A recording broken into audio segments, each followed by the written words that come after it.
хотела я мирно лечь спать, но прочитав одну публикацию, мне она просто не дала покоя. Это о лицемерии. Ну вот это о редкостной стадии лицемерия. Председатель Палаты адвокатов приглашает уполномоченного по правам человека совместно с заместителем председателя Палаты адвокатов.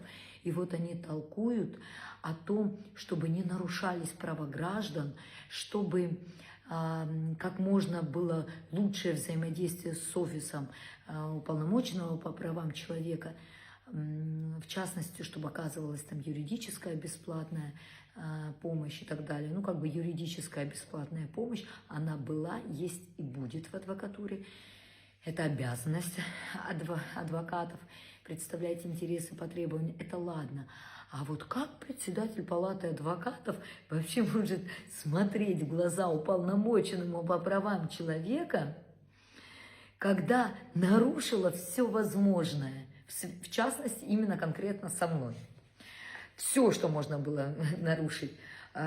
Незаконный состав квалификационной комиссии, незаконные последовательные действия, которые рассматривали мое дисциплинарное производство, жонглирование секретарями квалификационной комиссии. Уже не говорю, все доводы из Онтарио прекрасно знают. И самый главный довод, она сделала запрет на регистрацию документов от моего имени. Онтарио, о каких правах вы говорите? Можно вот как бы чуть-чуть уяснить и разъяснить. Я понимаю, что вы выше всего этого и не будете комментировать Ингу Габилая. Но как бы я знаю, почему вы не комментируете, потому что вам нечего сказать. Да, ваш произвол на самом деле уже вышел за пределы разумного. И вам придется с этим смириться. У вас квалификационная комиссия Палаты адвокатов с мая 2025 года функционировала по день, по крайней мере, рассмотрения моего вопроса. У вас она функционировала незаконно. Вы должны это себе зарубить, как говорится, на носу.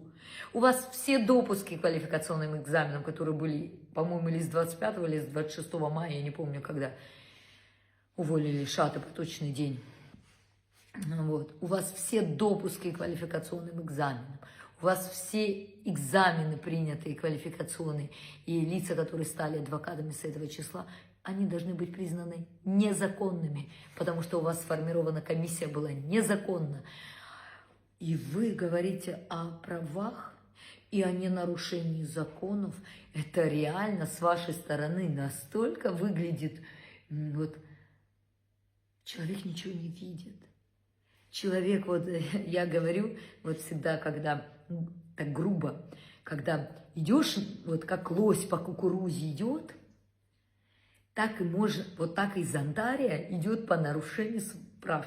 Вот в моем конкретном случае это настолько очевидно, но это даже не только в моем случае, то есть им настолько было все равно вообще, как формируется квалификационная комиссия, что нет представителя от Минюста, то есть ничего страшного. Ничего страшного, да нет, это катастрофически страшно, когда вы не знаете закон об адвокатской деятельности, а если его знаете, не считаете нужным применять, это еще хуже, наверное, я не знаю, что уже хуже в этой ситуации. Потом вы не знаете кодекс профессиональной этики адвоката, либо его злоумышленно нарушаете, выходите за пределы возбужденного дисциплинарного производства. Вы не знаете регламент заседаний квалификационной комиссии. И даже у вас форма заключения не соответствует. Вы ошибки совершили в фамилиях, в именах, там не фамилиях, в именах, в отчествах членов квалификационной комиссии. Господи, их 9 человек.